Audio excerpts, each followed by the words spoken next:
Welcome to Sisters Conversations Podcast with your hostess, Latrice Carter.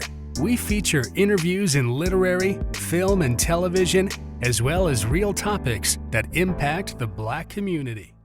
Welcome to Sisters Conversations with your hostess, Latrice Carter. Today's episode is my author spotlight. And on my show today, she is no stranger to Sisters Place. And I am welcoming back to the show, Iris Bolling. Hi, Iris. Hi, Latrice. Thank you so much for having me back on Sisters Place. This is you are so welcome. When was it? What year was it? Was it 2017 when you were on the show? The first time, yes, because we were doing. I think we was doing the second season of the Heart series. Yeah. So it's back during that time. So yes. Yes. Awesome.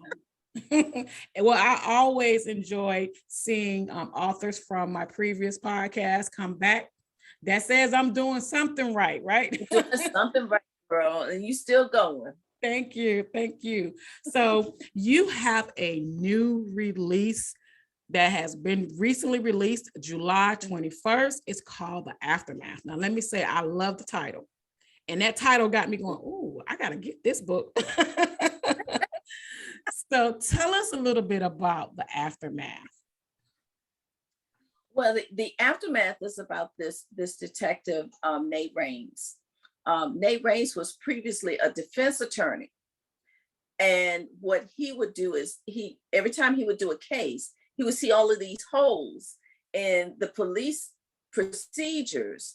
And he was like, they really need to tighten up on this, because he was able to get people who were guilty off because of these holes in the police procedures.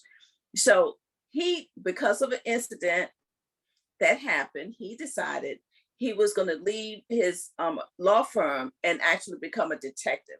And his whole purpose in doing that was to try to help the police force clean up what he was using to get his clients off, right? And of course, the police department isn't too thrilled to have him there, because they're used to going up against him in court. And so now he's one of them. And they also don't necessarily like the idea of him coming in and pointing out some of their errors and things. But they need him. And he closed cases. And in this particular instance, his best friend, Alex Burnett, who is the Commonwealth attorney, is murdered. And Nate has to go in and he needs to solve that murder. But along the way, he comes across a conspiracy that has been building and going strong for a good few years. And that conspiracy takes this story to a whole nother level. And the aftermath refers to the aftermath of Alex Barnett's death and everything that fell afterwards. Ooh, okay. All right. Yeah. So how did this story come to you? This story, well, actually, believe it or not, Nate Raines is as far back as a book that I wrote called Teach Me. And that was written back in 2015, 14, something like that. And he first appeared in that book. And it was something about Nate Raines that I liked. And so I kept his name in the back of my head. And then every now and then I would write down different cases or different things he could be involved in.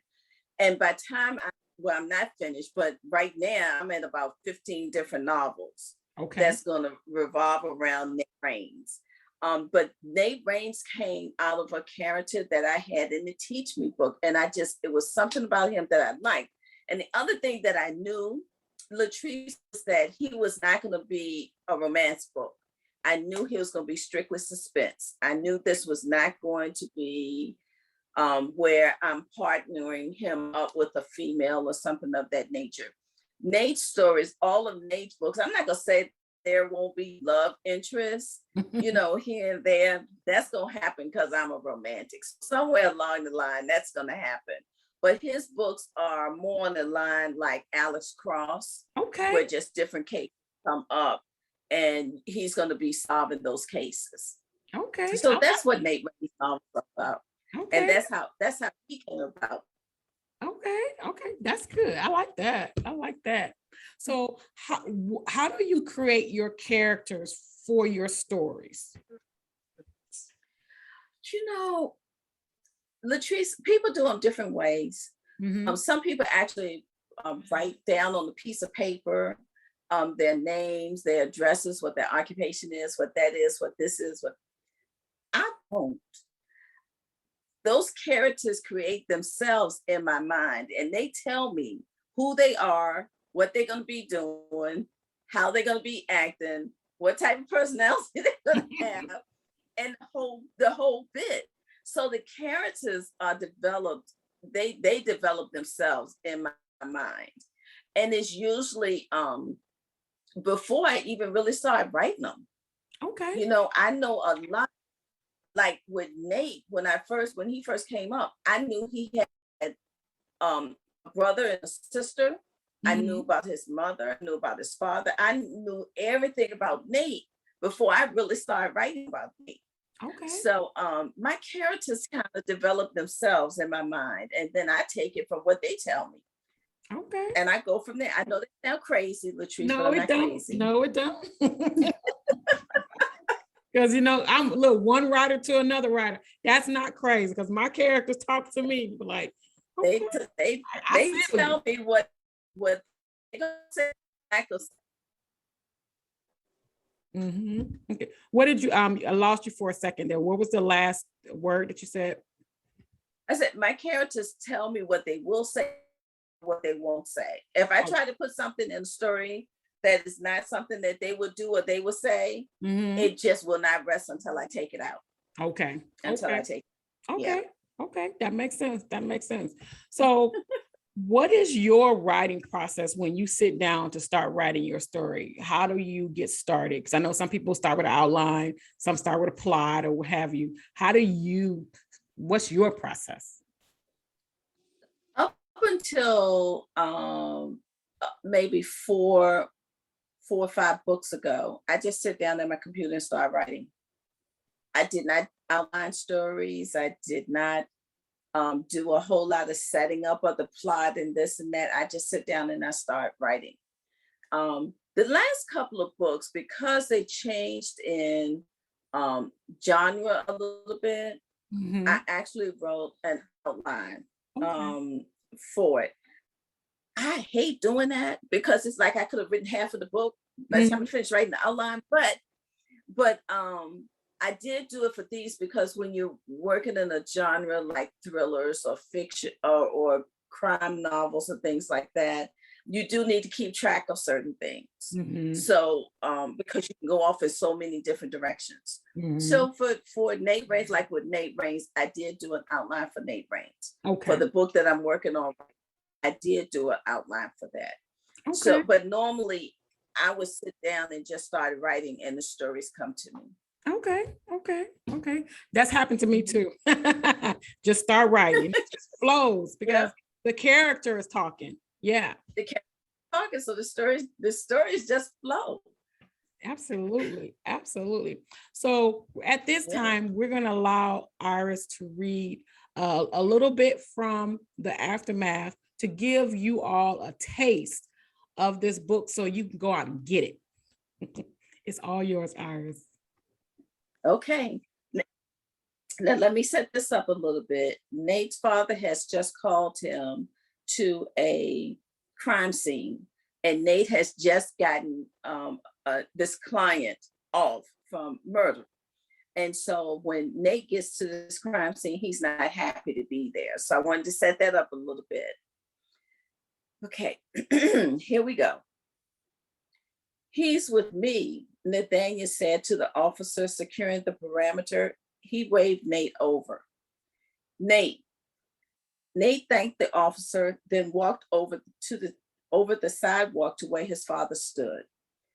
We have an issue, he said while taking Nate by the arm. Brett Dalt has been detained. He said as they stepped to the side, "I think police harassment, excessive force, among other technicalities, could get us a dismissal." Hold up. Nate raised his hand as he looked around. "This is a homicide scene?" He shrugged. "Who's the victim?" "Our client is at the moment," his father hissed. "Brett Dart is no longer our client, Dad. We are done with Dart. We got him off. If he is involved in this, I want nothing to do with him or this case. He is our client until I say he is not." "Are you crazy? It has not been a full day since that jury found him not guilty. And what does he do to celebrate his freedom? Kill somebody else? No, hell no, Dad. Count me out. Listen to me, son. You just added 7 digits to the firm's account, and that is only the beginning. You realize how many cases will stem from this one client? Dad, he killed a father while his child watched. He killed him right in front of her. That might not bother you, but it damn sure is cutting me deep." Nate threw up his hand as he turned away. A woman charged at him with fists swinging. "You did this. You got that monster off. Now she's dead." The woman smacked him across his face, then proceeded to punch him in the chest. Nate held the woman away from him, not certain who she was. "Calm down," he said as he tried to restrain her.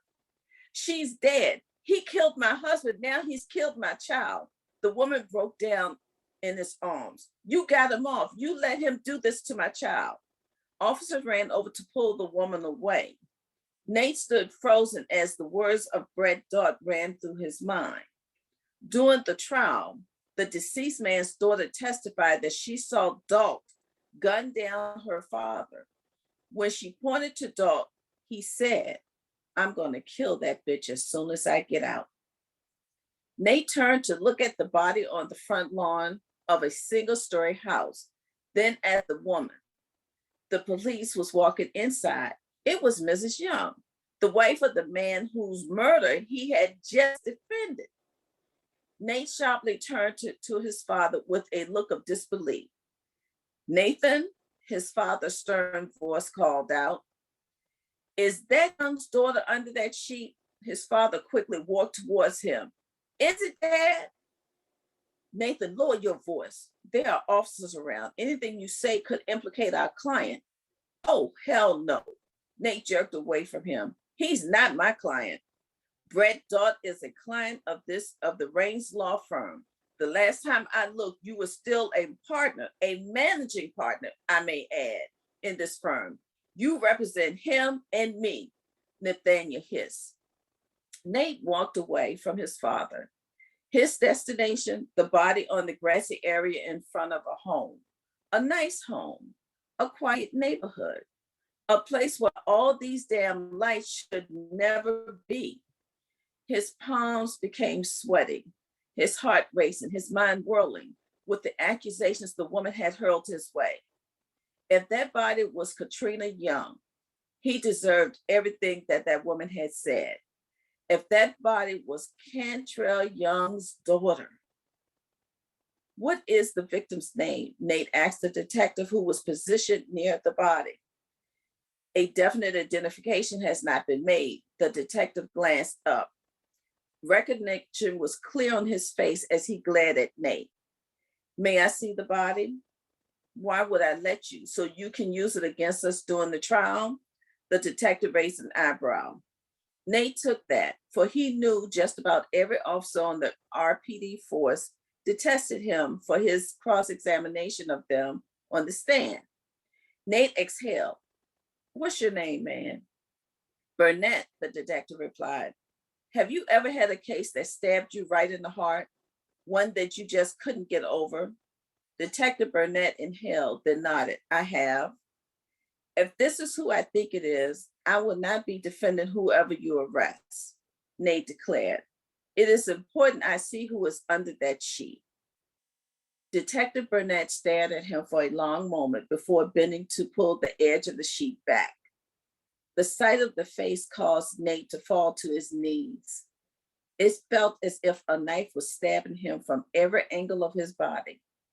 He wanted to scream. The child was barely 16 years old. The guilt felt like bile trying to come up from his throat. It took him several breaths to gather the strength to stand back up. "You all right?" Detective Burnett asked. "No." Nate stood as he inhaled. The detective placed a hand on Nate's shoulder. "Take a breath, just take a breath." Nate did as he was instructed as tears filled his eyes. He took a few deep inhales, then ran a hand down his face, wiping the tears that had surprisingly escaped. "Thank you," he said to the detective, then walked purposely back to his father. "You take him as a client and I'm out." "You are a partner," Nathaniel Raines yelled, then discreetly looked around. He lowered his voice to almost a whisper.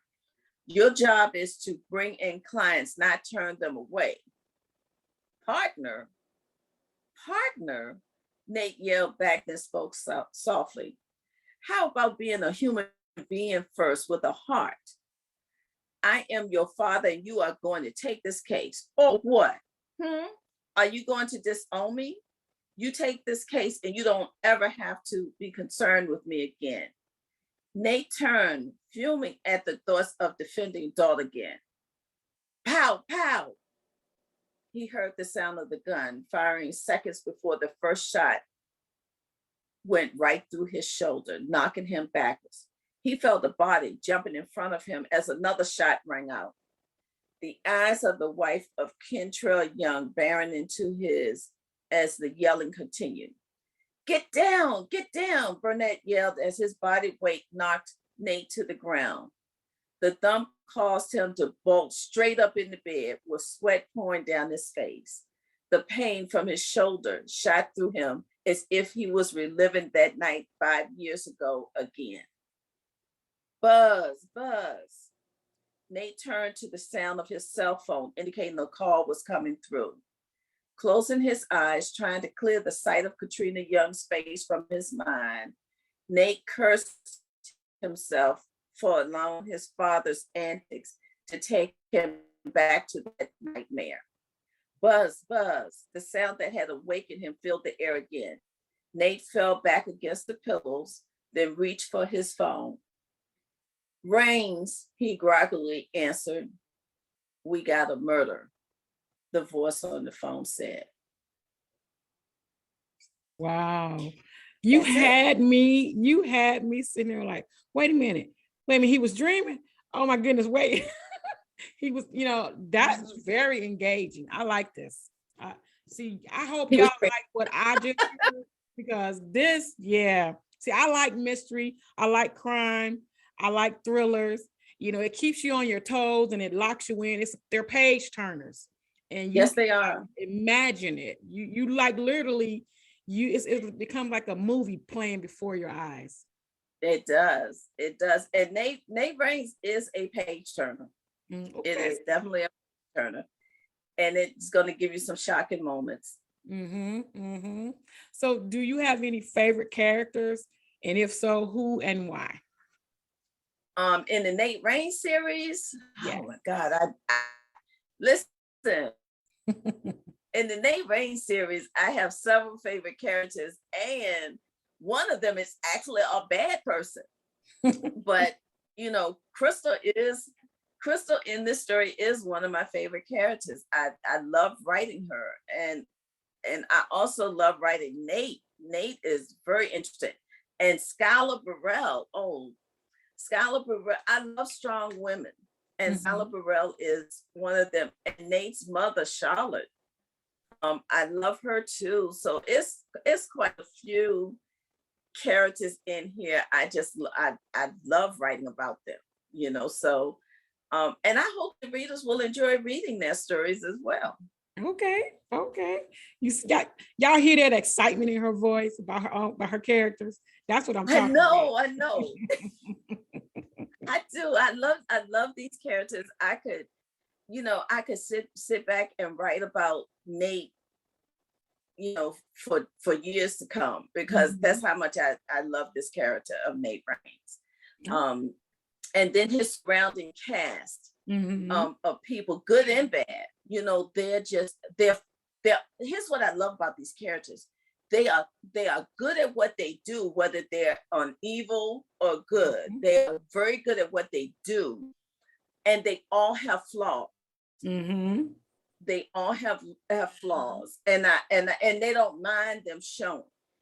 So that's why I love these. I really do love these characters. I do. I could tell. And I love seeing an author when, you love your characters. I mean, because I've talked to some authors where they hate their characters, but the more they hate their characters, the more they write. And I'm like, ooh, that's a different side, But you Yes, love your it characters, is. good and bad. That makes the Good story and- though. good and bad. Yeah, it does. It does, because they have so many layers to them. Mm-hmm. Each one of these characters have so many layers to them, and when you're reading this story, you get to feel those different layers, and you want to know, okay, what layer is going to show up next, and what are they going to do next? So it's listen, the aftermath is the aftermath. Yes, it's good. It really is good. It sounds very good. So, I'm gonna have to add that to my reading library. I've been doing really good this summer with my reading. So, because an author that reads is an author that can write, can tell some good stories. Yes. I tend to, depending on what genre I'm writing, like right now I'm writing in mystery, thrillers, a little bit of sci-fi. So I get to listen to, I read or I listen to historical romances or something outside of what I'm writing at that time. Mm-hmm. Because I don't want other people's thoughts or scenes or things like that to be playing in my mind when I'm writing my stories. So when I'm writing romance, then I'm reading a mystery or a thriller or or something Mm-hmm. like that. Mm-hmm. But when I'm writing the thrillers, I'm reading my romance and I'm catching up on all my romantic characters. Absolutely. And that, and that just led us right into our next one of my questions. What are you reading now? Because you're writing mystery thrillers right now. So what are Yes. you reading I right just now? I just finished this book. It was hilarious. I'm gonna tell you right. It's called My Darling Duke, and it was by Stacey Reed, I think is her name. Oh my God, that and once it caught me, once I really started reading, listening to it, and trying to figure out what was going on and everything, I said, "Wait a minute, I got to read this," because there's some books you can listen to them, Yes. and then some books you gotta have, and you gotta read it. You have to read it. So I had to go back. I had to get that book in ebook form so that I could read it, because it was just that good. It was just that Okay. good. And then what makes it worse, a series. There's a second book to it, which I said, okay, next time I break, when I finish with this book, right, next time I break, I'm gonna read the second book. And then by that time, when I go back and write my next book after that, the third book will be out, because it doesn't come out till December. So I'm planning it out. I'm planning my reading out. Okay. I like that.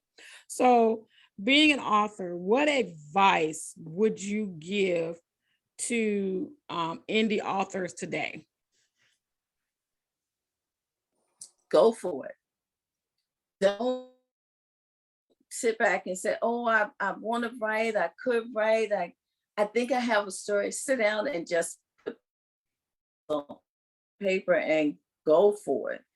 And when you go for it, it's okay to listen to people when they give you feedback, Mm-hmm. but don't let the feedback deter you one way or another.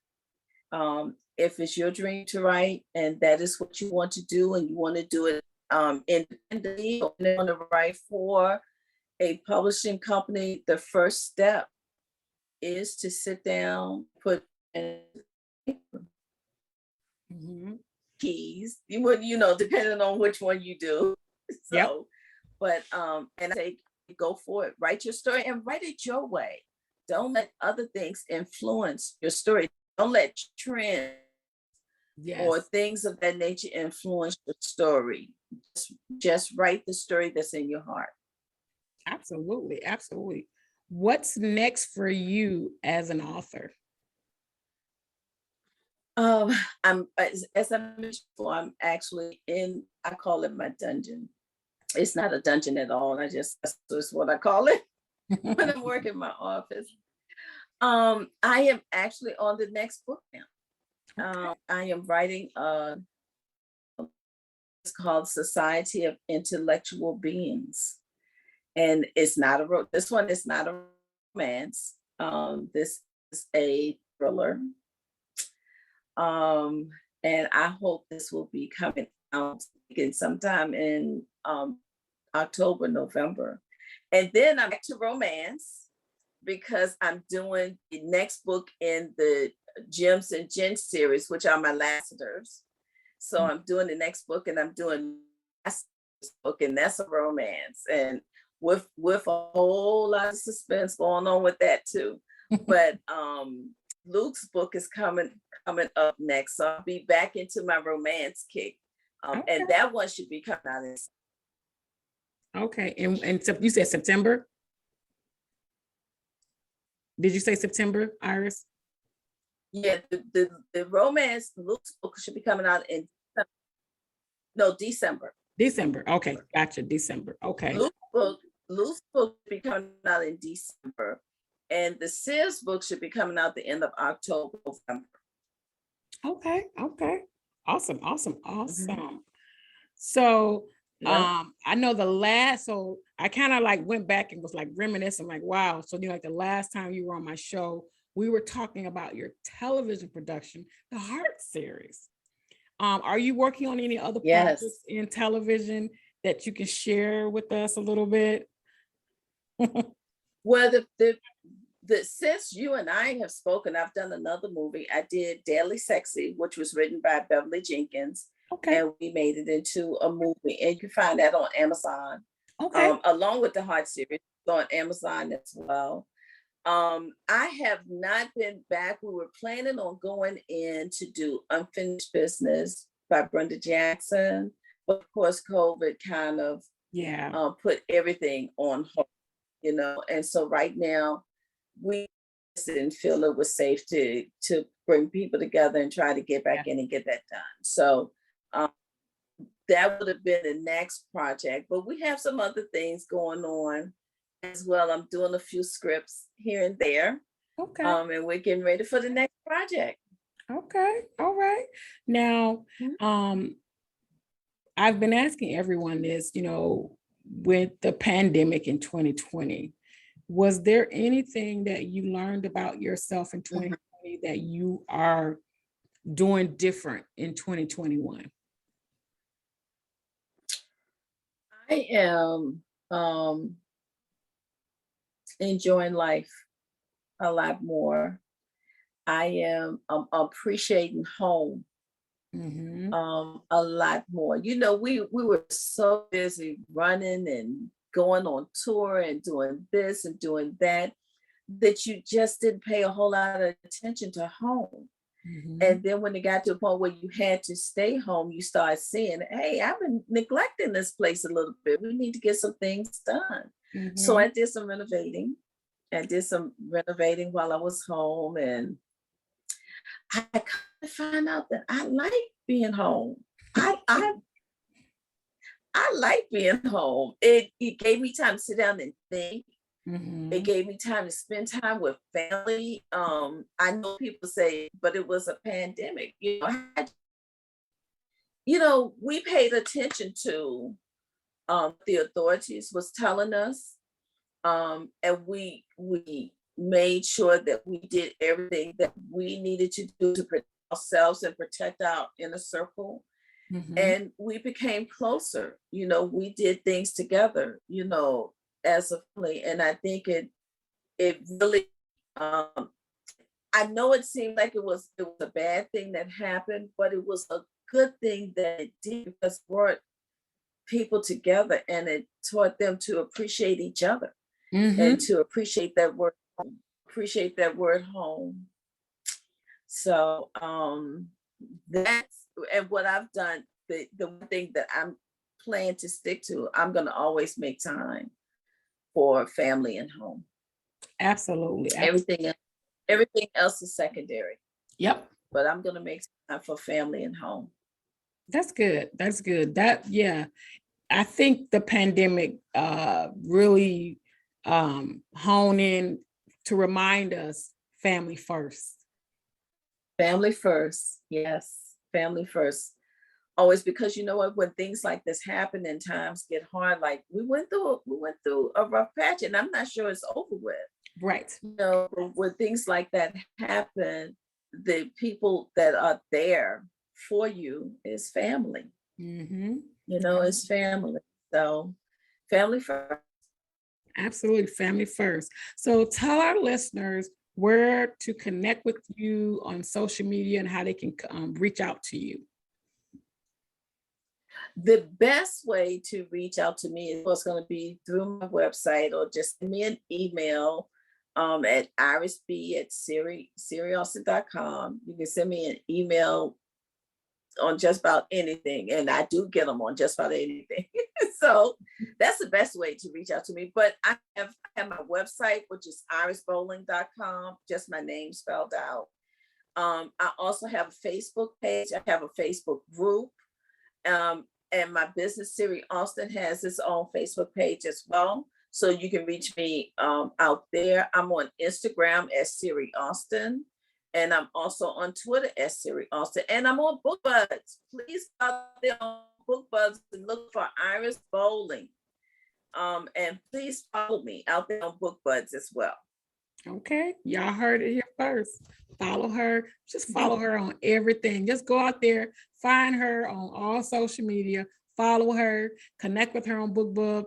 I'm on BookBub, so I didn't know you was there. So I'm still building my. So I'll make sure I get out there and follow you on BookBub too. Yes, go find me out there and follow me. Absolutely, absolutely. So Iris, thank you so much for stopping by and talking about your book and reading that wonderful excerpt from The Aftermath. For all my book lovers, my thrillers, mystery, crime, guys, you got to go get The Aftermath. I am adding it to my reading list so that I can look, because I love reading a good book. And that you had me drawn in. I was sitting here like, okay, all right. So go out there, pick her book up and follow her on social media. It is available on Amazon. You can even go to her website. She has it there as well. So get her book, The Aftermath. Iris, thank you so much. Thank you. Thank you so much for having Latrice. And thank you for what you do with Sisters Place too, because you give us authors a place to shine. Thank you so much for that as well. You're welcome. You are so welcome. All right, y'all, that's our show today. Be blessed and stay safe. Thanks to our special guests for joining the show today. Be sure to follow us on your favorite streaming channel so you don't miss a show. We can be heard on Spotify, Apple, iHeartRadio, Spreaker, and YouTube at Sisters Place. Visit our website, www.sistersplace.com, to learn more about us.